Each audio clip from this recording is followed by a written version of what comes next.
Hi, this is Deboki, and today for Not My Thesis, since this week is Valentine's Day week, I guess, or whatever, I figured I would talk about relationships, particularly about long-distance relationships, because that is the kind of relationship I'm most familiar with. So just to be straight up, relationships are obviously a very personal thing. I don't want to get too in-depth into my own personal relationship history, because while I do talk a lot about my own personal shit on here, there are some boundaries that I want to maintain. So at times it will probably sound like I'm talking about my husband as if he's more an abstract concept than a real person, and that's deliberate just for the sake of maintaining that boundary, but he's not abstract, he's real, and he's pretty awesome. But I do want to give some context. So my husband and I met when we were in college. I was a freshman, so we've been together for almost 10 years at this point, and we got married 2.5 years ago. He graduated pretty soon after we started dating and moved to the East Coast for first a master's program and then his PhD. And since that move, we've done a lot of different types of long distance, I guess. While I was in college, we were doing the cross-country long distance because I was in California and he was on the East Coast. And during the summers, I would do research in Boston, so there was so we were slightly closer together at that point. I also studied abroad in Denmark, so we did do the international long distance thing for a few months as well. Before I started grad school, we did live together for about a month. Since then, we've always been about 2 to 3-ish kind of hours driving distance from each other. I think all of these different types of long distance have very different challenges associated with them. Being in different time zones is inherently difficult because you're trying to figure out when you can talk to each other. It can be potentially expensive and hard to plan to see each other. But living in this weird kind of close but not close enough distance also comes with its own problems because you can see each other more frequently, so that is infinitely better, but it can be also more of a challenge scheduling wise. Going into grad school with a long distance relationship is pretty common. It's kind of like the transition from high school to college because we're all going from one place to another. We come with people that we've met before. But the transition is also different because when you're going out of high school versus going out of college, hopefully you've matured a little bit, that transition is less sharp. So I think in some ways it's probably more easy to maintain that long distance relationship later on. And I think the things that suck about long distance relationships are pretty obvious. You don't get to see the super important person often, and that sucks. If you have a good day or a shitty day and you just want to turn to that person for a hug, they're not there. Not to mention, sometimes other people can be really weird about your long distance relationship, like guys who are trying to hit on you by telling you that your relationship isn't real, but that's just shitty people being shitty.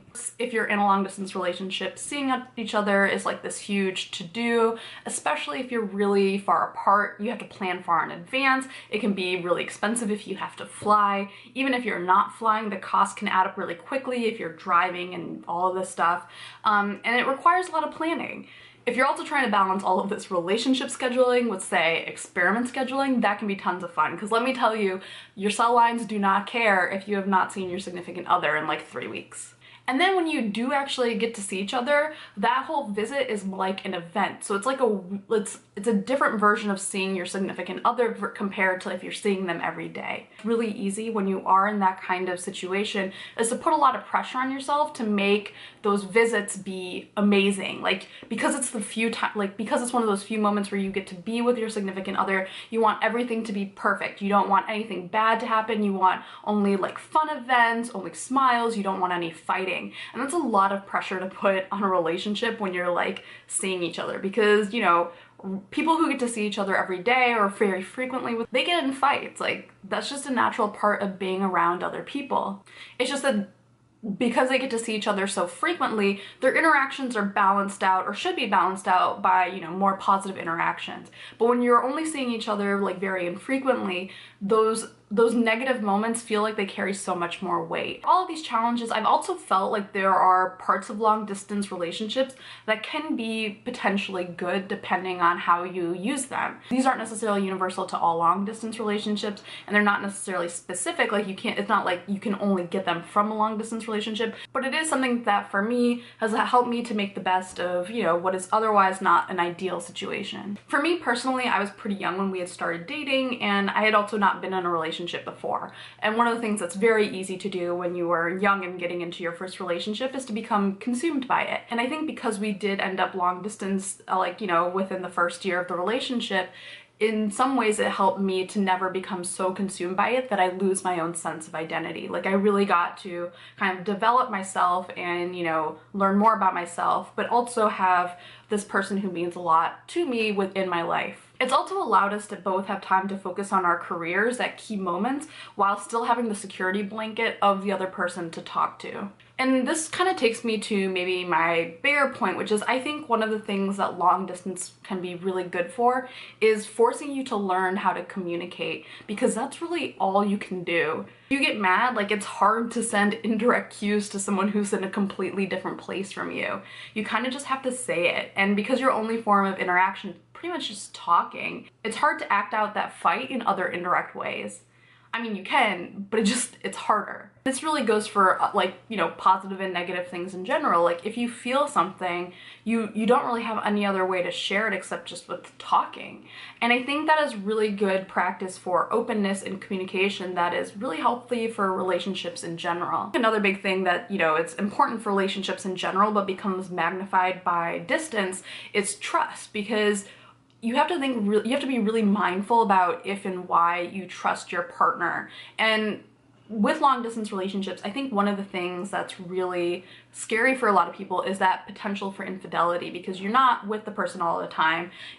So you have to think about what it is about your partner and about yourself that you guys are both going to be willing to trust each other. The advice that, you know, is pretty commonly applied for any relationship goes for long distance as well. You know, make time for each other, be open and honest, you know, like all this stuff about trust and communication. It's just that when you're in a long distance relationship, that advice probably gets applied in slightly different ways. Balancing the time you spend, like, you know, on your work or with your friends versus the time you spend with your partner is never trivial, but adding in different time zones, or the fact that you can't even hang out with your friends and your partner at the same time, like, those can make things more complicated. And communication is hard enough between two people who have any kind of relationship. And it's harder when it's, like, you know, laden with so much more emotion, and it's both more limited and the only connective tissue that's holding you two together. At the same time, I feel a little awkward because I think people sometimes get a little bit congratulatory when they hear that my husband and I have been doing long distance for so long.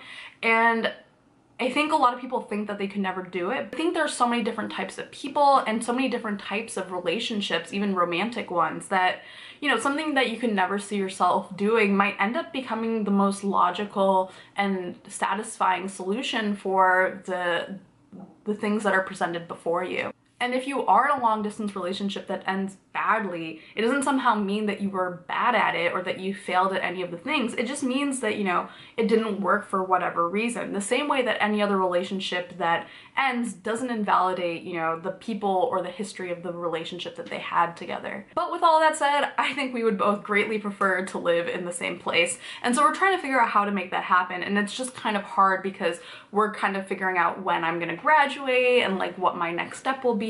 So making any decisions is really challenging right now. And kind of underlying this is like a fundamental challenge that a lot of people go through with academia, because there are things like, you know, doing postdocs and doing like becoming professors and having these different timelines and having these awkward location constraints, it can be hard to figure out how to live in the same place. I feel like in every panel I've been to about academic careers, there's this reference to what people call the two-body problem. And the two-body problem is actually like a physics problem about two particles in motion, but in the context of these panels, what they're talking about is basically how hard it is to be a couple on the job market in academia. Because basically, you have to either somehow end up in a city where there's enough schools looking for professors in your fields, or you have to get extra lucky somehow and magically find a school that is looking for two professors.